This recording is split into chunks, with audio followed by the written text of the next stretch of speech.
नमस्ते। मैं डॉक्टर अशोक त्रिपाठी आपका स्वागत करता हूं आपके अपने channel history culture and research methodology में। आज की चर्चा का विषय है भारतीय राष्ट्रीय कांग्रेस की प्रारंभिक गतिविधियों की प्रकृति, यानी कि कांग्रेस की जो प्रारंभिक गतिविधियां थी, जो एक्टिविटीज़ थी, उनका नेचर क्या था, उनकी प्रकृति क्या थी, उनका चरित्र क्या था। लेकिन साथ ही साथ हम थोड़ा कांग्रेस की स्थापना के विषय में भी चर्चा अवश्य करेंगे। साथियों, चैनल को सब्सक्राइब आप कर लें अवश्य। और जैसे मैं बार बार अपील करता हूं, हर वीडियो में आपसे अपील करता हूं कि आप अपने दोस्तों के साथ शेयर भी करें, अपने कमेंट्स भी लिखें। तो आइए चर्चा का हम प्रारंभ करते हैं। तो कांग्रेस की स्थापना कोई आकस्मिक घटना नहीं थी। 1885 ईस्वी के पूर्व पिछले 2 दशकों में हुए राजनीतिक सामाजिक जागरण की ये पराकाष्ठा थी। साथियों, 19वीं शताब्दी बड़ी ही महत्वपूर्ण शताब्दी थी और 19वीं शताब्दी में भारत में बहुत सारे परिवर्तन हुए। जैसे कि हम सब लोग देखते हैं कि प्लासी के युद्ध के बाद ईस्ट इंडिया कंपनी ने धीरे धीरे भारत में क्षेत्राधिकार करना प्रारंभ किया और उसके बाद फिर उन्होंने हमारे सामाजिक जीवन में भी हस्तक्षेप करना प्रारंभ किया। 19वीं शताब्दी में हम ये देखते हैं कि बहुत सारे परिवर्तन हुए। जैसे नई तरह की शिक्षा लागू की गई। हमारे यहाँ के बहुत सारे जो समाज सुधारक थे, उन समाज सुधारकों ने ये सोचा, इस बात पे विचार किया कि आखिर क्यों हम उपहास का पात्र बन रहे हैं, क्यों हमारा मजाक उड़ाया जा रहा है विदेशियों द्वारा, और क्यों हम संगठित नहीं हैं, हमारे समाज में क्या विकृतियां हैं और उनको कैसे दूर किया जा सकता है। तो इन सब बातों पे विचार किया गया। अब जैसे हम ये देखते हैं कि 19वीं शताब्दी के पूर्वार्ध में समाज सुधार आंदोलन वगैरह भारत में प्रारंभ हुआ ये राजा राम मोहन राय के द्वारा, और आगे चल करके और भी बहुत सारे जो समाज सुधारक थे, दयानंद सरस्वती थे, स्वामी विवेकानंद थे, और इसी तरह से राजा राम मोहन राय के बाद भी उनका जो ब्रह्म समाज था वो आगे चलता रहा। तो 1857 ईस्वी में एक क्रांति हुई, सिपाही विद्रोह हुआ, जिसे हमारे यहाँ बहुत सारे जो हमारे इतिहासकार हैं, जैसे बी.डी. सावरकर इत्यादि, उसे वो भारतीय स्वतंत्रता का प्रथम संग्राम कहते हैं। तो 1857 ईस्वी की क्रांति इसलिए महत्वपूर्ण है कि वहाँ पहली बार देखा गया कि पूरे भारत में न सही, लेकिन भारत के बहुत सारे हिस्सों के लोगों ने मिल करके एक संगठित विद्रोह किया। तो कांग्रेस क्या था? कांग्रेस भी एक संगठन ही था। तो कांग्रेस के पहले संगठन की कल्पना की गई थी। 1851 ईस्वी में बंगाल का ब्रिटिश इंडियन एसोसिएशन बना, जिसकी छाया में डॉक्टर राजेंद्र लाल मित्र और राम गोपाल घोष ने 20 वर्षों तक देश हित के कार्यों में वो लोग संलग्न रहे। तो यह एसोसिएशन 50 वर्षों तक एक सजीव संगठन बना रहा, ऐसा पट्टाभी सीतारामैया जी जो कांग्रेस का इतिहास उन्होंने लिखा है, तो उसके भाग 1 में वो लिखते हैं इस बात को कि ये बड़ा ही जीवंत एसोसिएशन था और लगभग 50 वर्षों तक जो है ये संगठन बना रहा, अपना काम करता रहा। इसी तरह से बॉम्बे एसोसिएशन नाम की एक संस्था बनाई गई दादा भाई नौरोजी जगन्नाथ शंकर सेठ द्वारा, और इसके नेता सर मंगल दास नाथू भाई तथा नौरोजी फरदून जी थे। तो ये भी बॉम्बे एसोसिएशन भी जो है, हालांकि वो बहुत ज़्यादा उतनी पॉपुलर, उतनी लोकप्रिय नहीं हुई, फिर भी ये काफ़ी काम करती थी। 1876 ईस्वी में इंडियन एसोसिएशन की स्थापना हुई, जिसके कि जीवन प्राण सब कुछ सुरेंद्र नाथ बनर्जी थे, तथा इसके पहले मंत्री आनंद मोहन बसु थे। यद्यपि ये संस्थाएं कांग्रेस की भांति सुसंगठित नहीं थी, परंतु ब्रिटिश अधिकारियों पर इनका प्रभाव दिखाई पड़ने लगा, क्योंकि ये जो संस्थाएं थी, ये संस्थाएं ब्रिटिश अधिकारियों तक अपने दुख दर्द, अपने कष्ट पहुंचाने का प्रयास करते थे, जिस पर ब्रिटिश अधिकारी कुछ विचार भी करते थे। तो ये सब प्रारंभिक संगठन थे जिनके माध्यम से हम ये कह सकते हैं कि उपनिवेशवादी शासन के समक्ष अपनी बात रखने का प्रयास किया गया भारतीयों के द्वारा।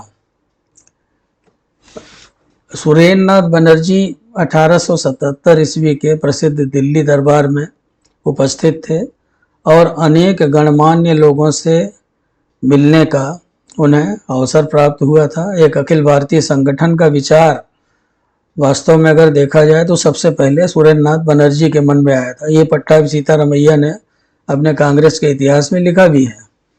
और तो लॉर्ड सेलिसबरी जो थे, उन्होंने ICS की परीक्षा की आयु घटा करके 19 साल कर दी थी। इससे सुरेंद्रनाथ बनर्जी काफ़ी दुखी थे, मर्माहत थे। और एक तरह से आपके लिए पब्लिक ओपिनियन जो है, यानी लोक मत को जगाने के लिए वो एक ऐसी संस्था की आवश्यकता महसूस कर रहे थे, जिसके माध्यम से सारे भारत के लोग संगठित हो सकें और सारे भारत के लोग अपनी बात सशक्त रूप से, ताकतवर ढंग से ब्रिटिश सरकार के पास पहुंचा सकें। तो ये बात उनके मन में आई थी और ये अपनी बात जो है, जब वो जगह जगह घूमते रहते थे तो वो लोगों से कहते भी थे इस बात को। तो इस प्रकार हम देखते हैं कि कांग्रेस के जन्म से 50 वर्ष पूर्व से ही भारत में राष्ट्रीय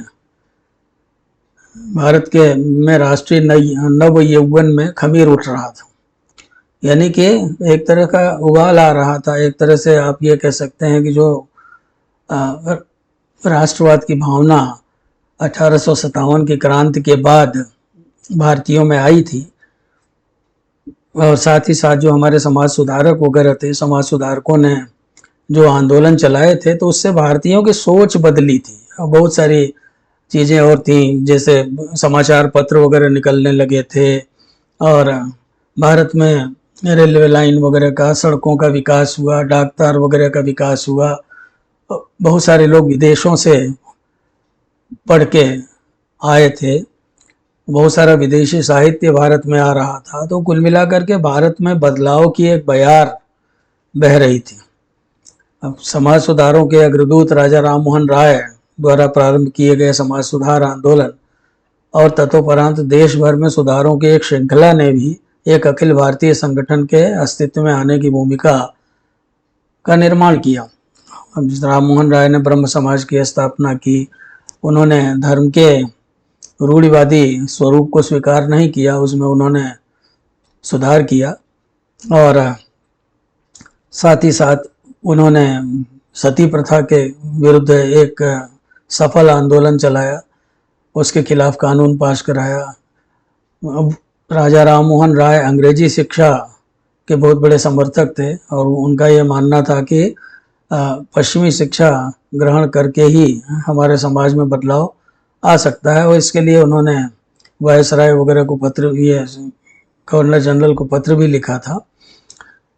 इसी तरह से ईश्वर चंद्र विद्यासागर ने शिक्षा के लिए काफ़ी काम किया। फिर विधवा पुनर्विवाह के लिए उन्होंने कानून पास कराया। तो कहने का मतलब ये कि यहाँ ये बातें बताने का अर्थ केवल इतना ही है कि धीरे धीरे भारतीयों में जागरूकता आ रही थी, और इस जागरूकता को पैदा करने वाले जो सुधारक थे, वो भारतीयों को उनकी स्थिति के बारे में बहुत अच्छी तरह से समझा रहे थे। वो बता रहे थे कि क्यों उनकी इस तरह की स्थिति है, क्यों वो कष्ट भोग रहे हैं, क्यों वो पिछड़ रहे हैं।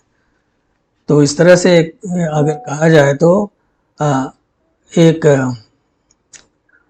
प्रकार की शिक्षा समाज सुधारक उन्हें दे रहे थे। स्वामी विवेकानंद थे, उन्हें काफ़ी चिंता थी। वो तो ये भी कहा करते थे कि अगर एक भी व्यक्ति भूखा रहता है तो हम सब लोग देशद्रोही हैं, और सबकी चिंता करते थे। तो कांग्रेस के जन्म का जो श्रेय है वो लॉर्ड डफरिन को भी दिया जाता है, और वास्तव में अगर देखा जाए तो एओ ह्यूम से ज़्यादा जिम्मेदार जो था कांग्रेस की स्थापना के लिए लॉर्ड डफरिन ही था। 1884 ईस्वी, अगर आप पट्टाभी सीतारामैया के, मैं बार बार कह रहा हूँ, कांग्रेस का इतिहास आप पढ़ें तो पूरी कहानी उसमें आपको मिलेगी।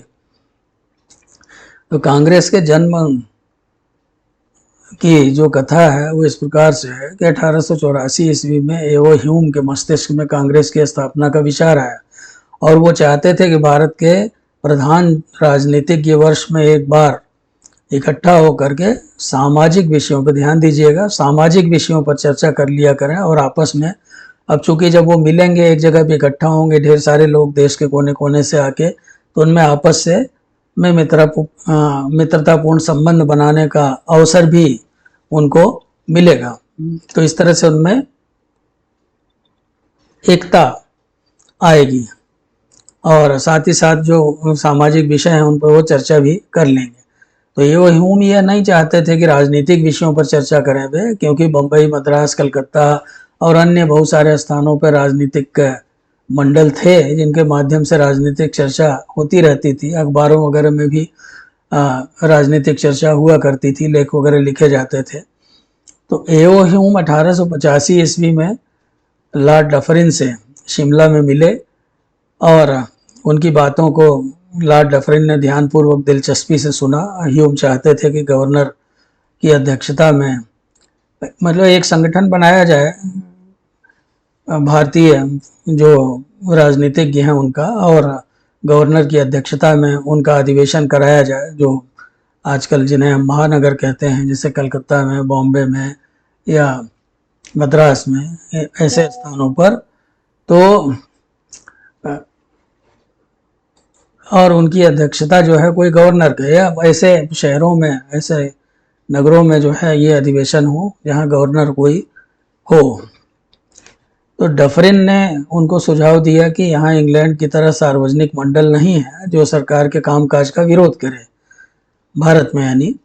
तो यद्यपि समाचार पत्रों आदि के माध्यम से लोकमत का प्रदर्शन कुछ हद तक होता है, फिर भी डफरिन का कहना था कि भारतीय अपना एक संगठन बनाए और प्रतिवर्ष अपने बीच से ही किसी को अध्यक्ष चुने, और उसकी अध्यक्षता में सम्मेलन करके सरकार को बताएं कि शासन में क्या क्या त्रुटियां हैं और किस प्रकार से किस सुधार अपेक्षित हैं, किस प्रकार से उन त्रुटियों को दूर किया जा सकता है। एक बात यहाँ पे क्लियर करना चाहते हैं कि अब जैसे देखिए, बहुत सारे लोग ये कहते हैं कि एओ ह्यूम ने कांग्रेस की स्थापना एक सुरक्षा वाल्व के रूप में की थी। सुरक्षा वाल्व, सेफ्टी वाल्व, यानी कि साल भर में एक बार जो भारतीय राजनीतिज्ञ हैं एक जगह इकट्ठा होकर के मिल लें और अपने हृदय का गुबार बाहर निकाल दें। तो इस तरह से, लेकिन डॉक्टर बिपिन चंद्र इस मत से सहमत नहीं है। डॉक्टर बिपिन चंद्र ने ये कहा है कि ये वास्तव में क्या है कि सुरक्षा वाल्व की कहानी जो है ये केवल जो है ये एक मिथ है, और सुरक्षा वाल्व जैसी कोई बात नहीं थी। उनका ये कहना है कि बहुत सारे लोगों ने जो है वो इस तरह की बात, सुरक्षा वाल्व की बात जो है बहुत सारे लोगों ने फैलाई, और तमाम लोगों ने इसका उपयोग भी किया। जैसे लाला लाजपत राय ने भी जो है वो सुरक्षा वाल्व की जो परिकल्पना थी इसका उपयोग जो है उन्होंने कांग्रेस की जो नरमपंथी दल था कांग्रेस के अंदर, तो उसके ऊपर प्रहार करने के लिए उन्होंने किया था। तो इस तरह से उनका मानना है, डॉक्टर बिपिन चंद्र का मानना है कि ये जो सुरक्षा वाल्व वाला जो मिथक है इसमें कोई दम नहीं है। तो एओ ह्यूम को ये बात पसंद आई जब एओ ह्यूम को डफरिन की बात, यानी डफरिन ने जिस तरह की सलाह दी एओ ह्यूम को ये बात पसंद आई, और उन्होंने कलकत्ता, बम्बई, मद्रास आदि के राजनीतिज्ञों के समक्ष कांग्रेस की स्थापना का प्रस्ताव रखा तो उन्होंने भी लॉर्ड डफरिन के प्रस्ताव को सहर्ष स्वीकार कर लिया। यद्यपि लॉर्ड डफरिन ने ह्यूम से यह वचन भी ले लिया था कि जब तक मैं भारत में रहूं तब तक किसी को यह पता न चले कि यह कार्य मेरी सलाह से हुआ। तो पट्टाभी सीतारामैया ने कांग्रेस का इतिहास भाग 1 में इस बात को लिखा भी है। तो अब कांग्रेस की स्थापना जो हुई, कांग्रेस की स्थापना हुई, उसके क्या उद्देश्य थे, क्या उसमें कार्यक्रम तय किए गए, तो इसके लिए इससे ऑथेंटिक और कोई पुस्तक नहीं है पट्टाभी सीतारामैया की जिन्होंने कांग्रेस का इतिहास लिखा था। तो उसका एक उद्धरण अगली स्लाइड में आप देख सकते हैं। उन्होंने लिखा है कि 28 दिसंबर 1885 को दिन के 12 बजे गोकुलदास तेजपाल संस्कृत कॉलेज के भवन में कांग्रेस का पहला अधिवेशन हुआ। पहली आवाज़ सुनाई पड़ी ह्यूम साहब की, माननीय एस सुब्रमण्यम अय्यर की और माननीय काशीनाथ त्रयंबक तैलंग की। ह्यूम साहब ने श्री भूमेश चंद बनर्जी को सभापतित्व का प्रस्ताव उपस्थित किया था और शेष दोनों सज्जनों ने उनका समर्थन और अनुमोदन किया। तो वह एक बड़ा गंभीर और ऐतिहासिक क्षण था जिसमें मातृभूमि के द्वारा सम्मानित अनेकों व्यक्तियों में प्रथम पुरुष ने प्रथम राष्ट्रीय महासभा के अध्यक्ष का स्थान ग्रहण किया। तो कांग्रेस की गुरुता और प्रतिनिधियों का ध्यान दिलाते हुए अध्यक्ष महोदय ने कांग्रेस का उद्देश्य इस तरह से बतलाया। क्या उद्देश्य बतलाया कि साम्राज्य के भिन्न भिन्न भागों में देश हित के लिए लगन से काम करने वालों की आपस में घनिष्ठता और मित्रता बढ़ाना, समस्त देश प्रेमियों के अंदर प्रत्यक्ष मैत्री व्यवहार के द्वारा वंश, धर्म, प्रांत संबंधी तमाम पूर्व दूषित संस्कारों को मिटाना और राष्ट्रीय ऐक्य की उन तमाम भावनाओं का जो लॉर्ड रिपन के चिरस्मरणीय शासनकाल में उद्भूत हुई पोषण और परिवर्धन करना। महत्वपूर्ण और आवश्यक सामाजिक प्रश्नों पर भारत के शिक्षित लोगों में अच्छी तरह चर्चा होने के बाद परिपक्व सम्मतियां प्राप्त हों, उनका प्रामाणिक संग्रह करना और उन तरीकों और दिशाओं का निर्णय करना जिनके द्वारा भारत के राजनीतिज्ञ देश हित के कार्य करें। तो इस तरह से इससे पूरा अच्छी तरह से समझ में आ जाता है कि कांग्रेस की स्थापना का उद्देश्य क्या था, जो कि इसके पहले अध्यक्ष भूमेश चंद बनर्जी ने बताया।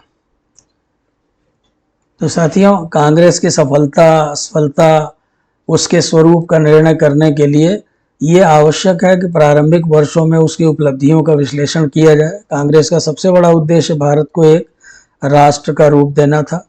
तिलक के शब्दों में भारत एक निर्माणाधीन राष्ट्र था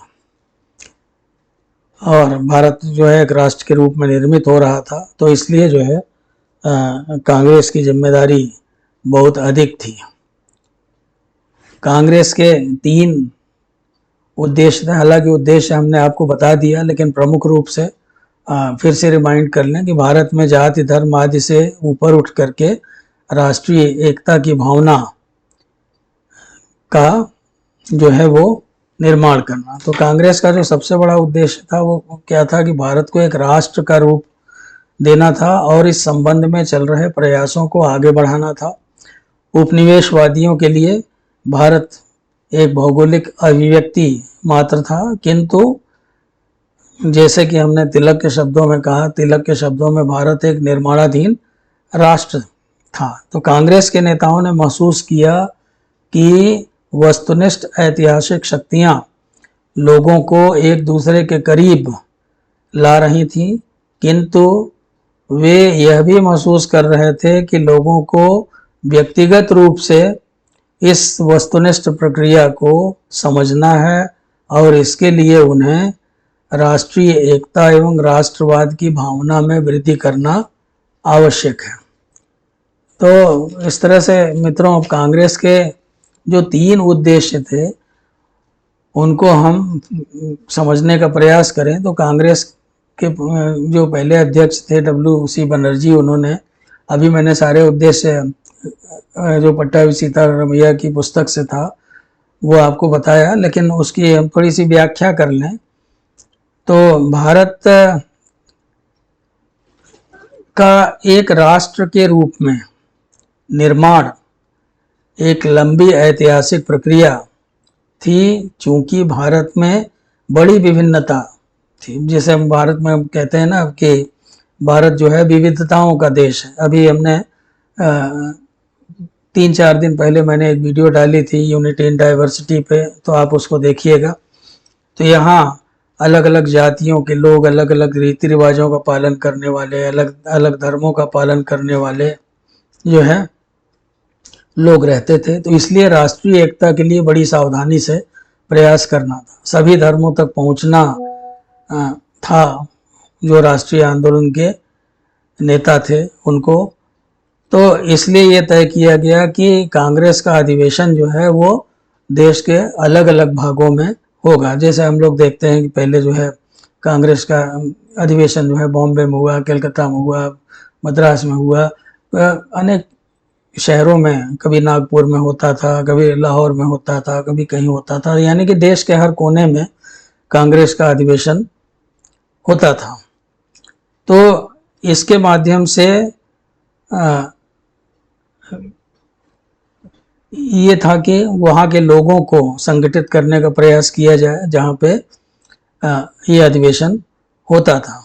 अल्पसंख्यकों का भ्रम दूर करने के लिए, उनका भय दूर करने के लिए भी कुछ नियम बनाए गए थे, और साथ ही साथ कोई भी प्रस्ताव जो कांग्रेस में पास होता था तो वो बहुमत से पास किया जाता था। उसके लिए भी कुछ नियम बनाए गए थे।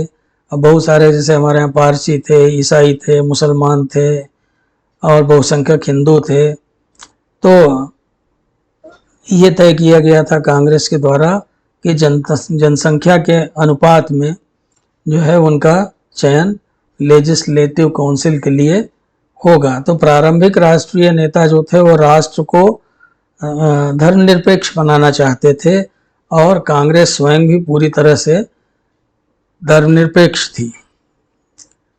दूसरी बात यह थी कि एक सामान्य राजनैतिक मंच का निर्माण करना कांग्रेस का उद्देश्य था, जहां देश के सभी भागों के राजनीतिज्ञ एकत्र होकर लोगों को अखिल भारतीय स्तर पर शिक्षित कर सकें।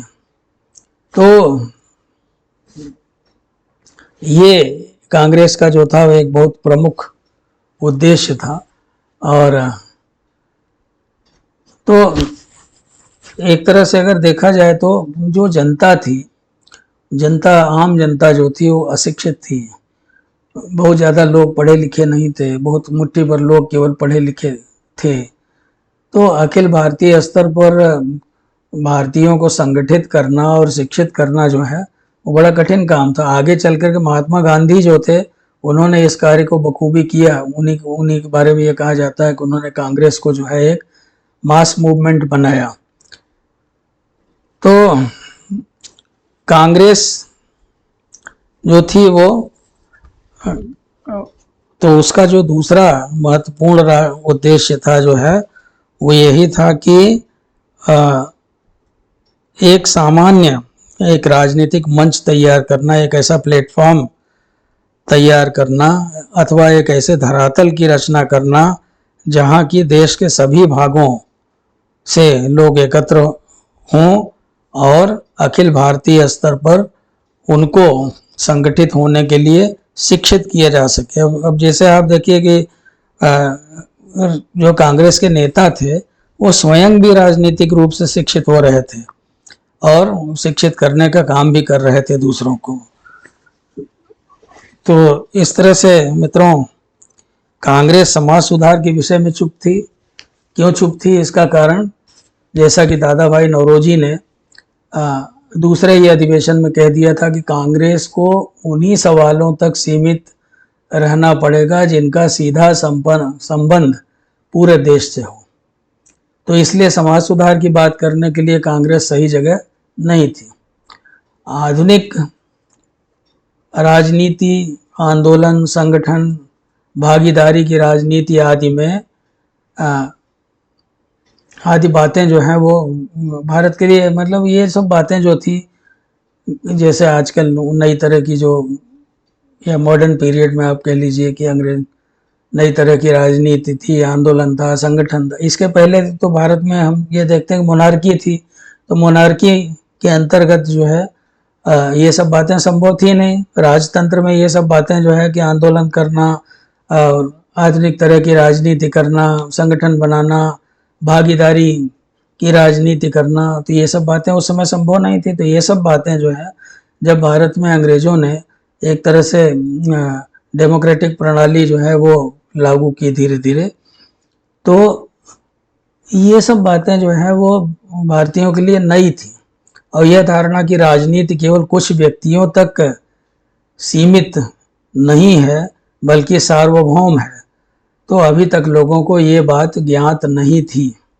अभी तक तो क्या था कि लोग तो ये सोचते थे कि भाई शासन करना और ये सब करना, राजनीति करना, ये तो बड़े लोगों का काम है, जो राजे महाराजे और जो ब्यूरोक्रेसी है उनकी या नौकरशाही है, तो उन्हीं लोगों तक सीमित है। लेकिन अब चूंकि सिस्टम बदल रहा था, शासन का तरीका बदल रहा था, तो धीरे धीरे ये सब चीज़ें भी लोगों में धीरे धीरे आई, पहले से उनको ज्ञात नहीं थी। मित्रों, तो लोगों में राजनीतिक भावना जगाना, संगठन क्षमता पैदा करना आदि कांग्रेस के सामने बहुत ही बृहत कार्य थे। और प्रारंभिक राष्ट्रवादियों के सारे क्रियाकलाप इन्हीं उद्देश्यों के इर्द गिर्द सीमित थे। सबसे पहले पढ़े लिखे लोगों का, आप ये कह लीजिए कि राजनैतिकीकरण किया गया। जो पढ़े लिखे लोग थे, जैसे नए नए स्कूल कॉलेज वगैरह खुल रहे थे, तो उसमें बहुत सारे लोग अंग्रेजी शिक्षा पाके शिक्षित हो रहे थे। तो पहले ऐसे लोगों को राजनीतिक, हम ये कह सकते हैं कि आंदोलन वगैरह करने की शिक्षा दी गई, उनका राजनीतिकरण किया गया और उनका एकीकरण किया गया। फिर उसके बाद धीरे धीरे अन्य सामान्य लोग उसके दायरे में आए। तो ये कोई साधारण कार्य नहीं था, इसमें लंबा समय लगना था, इसमें बड़े धैर्य की आवश्यकता थी। तो बहुत से इतिहासकारों एवं आलोचकों का कहना है कि प्रारंभिक राष्ट्रवादी नेताओं ने जन आंदोलनों का संगठन नहीं किया, यह सच है, किंतु वे एक व्यापक राष्ट्रीय जागरण लाने तथा एक राष्ट्र की भावना या राष्ट्रवादी विचारधारा को जगाने में लोगों में काफ़ी हद तक सफल रहे। तो इससे हम इनकार नहीं कर सकते। यानी कि जो अर्लीस्ट जो पॉलिटिकल एजुकेशन थी वो उन्होंने ही दी भारतीयों को। अब राष्ट्रीय आंदोलन को संगठित करने के लिए राष्ट्रीय नेतृत्व की आवश्यकता भी थी और उसको कैसे पूरा किया जाए, तो भारतीय राष्ट्रीय कांग्रेस के नेता इस बात को बहुत अच्छी तरह से समझते थे कि राष्ट्रीय आंदोलन को संगठित करने के लिए आवश्यक है कि सर्वप्रथम जो है एक राष्ट्रीय नेतृत्व की स्थापना की जाए, जिसके लिए सामाजिक वैचारिक सम्मिश्रण आवश्यक था। तो साथियों, ये ठीक है, बहुत सारी बातें थी कि इन नेताओं को राष्ट्रीय नेतृत्व प्रदान करना था, नेताओं को लोगों को समझाना था कि हम एक राष्ट्र हैं, उपनिवेशवाद जो है, साम्राज्यवाद जो है वो हमारा शोषण कर रहा है, वो शत्रु है एक तरह से हमारा, और वो शत्रु जो है वो बहुत ताकतवर है, वो बहुत संगठित है और बहुत ही सुविधा संपन्न है। तो उसके साथ हमें संघर्ष करना है, उसके साथ संघर्ष करके हमें धीरे धीरे स्वराज की ओर बढ़ना है, धीरे धीरे अपना शासन स्थापित करना है। तो इस तरह की बातें जो हैं उनको बतानी थी, कांग्रेस के जो प्रारंभिक नेता था आम आदमियों को बतानी थी। तो ये ठीक है, कुछ समय के राष्ट्रीय नेताओं ने ब्रिटिश शासन के खिलाफ कोई आंदोलन नहीं चलाया था, लेकिन ये भी है कि उन्होंने एक वैचारिक पृष्ठभूमि का निर्माण अवश्य ही किया था। तो प्रारंभ से ही कांग्रेस का जो स्वरूप था, कांग्रेस का स्वरूप, हम ये कह सकते हैं कि वो एक संसद के समान था। और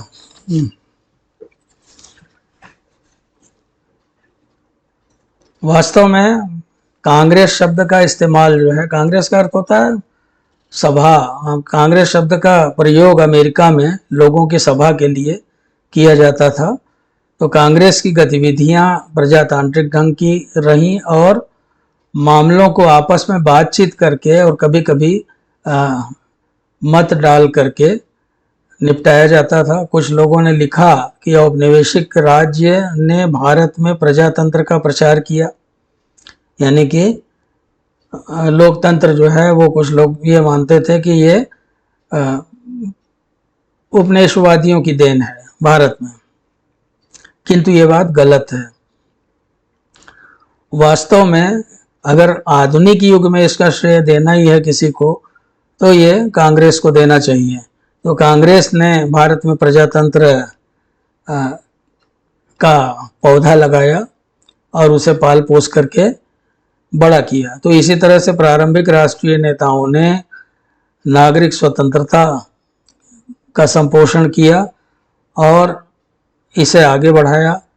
वो बहुत सारी बातों की मांग करते थे, जैसे वह प्रेस की स्वतंत्रता की मांग करते थे, बोलने की आज़ादी की मांग करते थे और इनके लिए वो लड़े।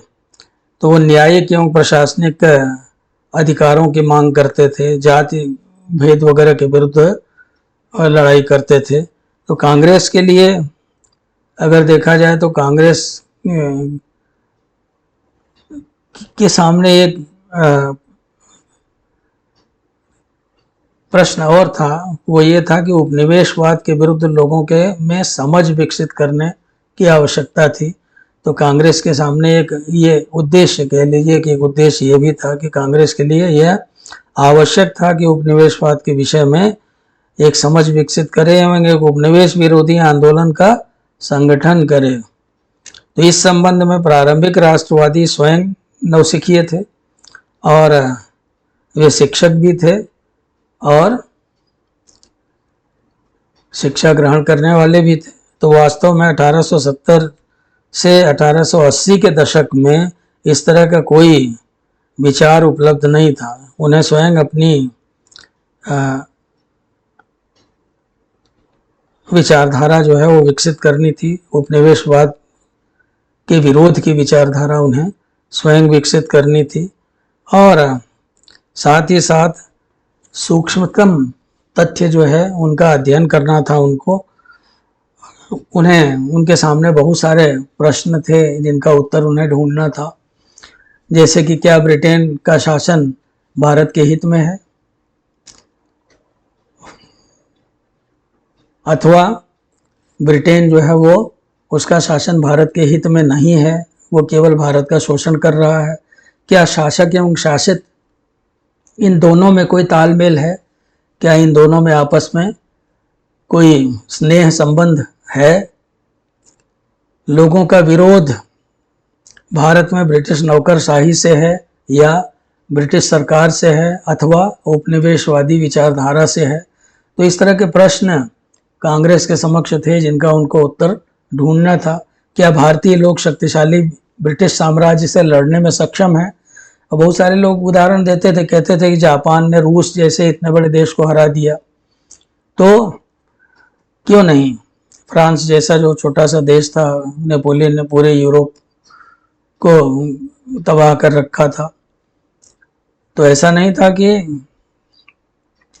एशिया में, हम जापान का उदाहरण हमने आपको दिया है कि जापान ने किस तरह से अपने यहाँ उपनिवेशवाद को, साम्राज्यवाद को पनपने नहीं दिया और उसने उन्हीं के गुण सीख लिए और वो स्वयं जो है एक साम्राज्यवादी देश के रूप में विकसित हुआ आगे चल करके। तो इन प्रश्नों का सही उत्तर पाने में कई बार गलतियां भी हो जाती थी और प्रारंभिक राष्ट्रवादी 20वीं शताब्दी के प्रारंभ तक औपनिवेशिक राज्य के चरित्र को समझने में असफल रहे थे।